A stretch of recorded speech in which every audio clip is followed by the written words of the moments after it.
সঙ্গে সম্পর্ক রেখেছে তাদের সঙ্গে সদাচরণ করা, ভালো সম্পর্ক রাখা।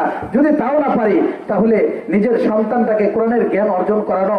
যদি তাও না পারি, নিজের সন্তান নাই, তাহলে যার সন্তান কোরআনের জ্ঞান অর্জন করতেছে সেই সন্তানের সঙ্গে সুদৃশ্য এবং ভালো পরামর্শ দিয়ে সন্তানকে ভালোবেসে এই মাদ্রাসার দিকে সুনজর রাখা।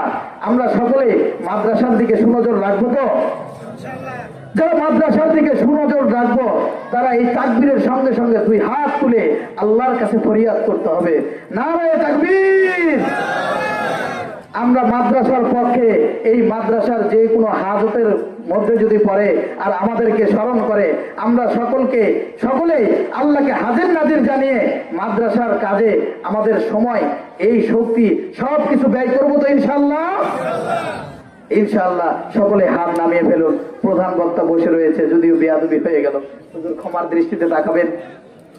ওয়া আখিরি দাওয়ানা আলহামদুলিল্লাহি রাব্বিল আলামিন। আসসালামু আলাইকুম ওয়া রাহমাতুল্লাহি ওয়া বারাকাতুহু। মাশাআল্লাহ, জাযাকাল্লাহ।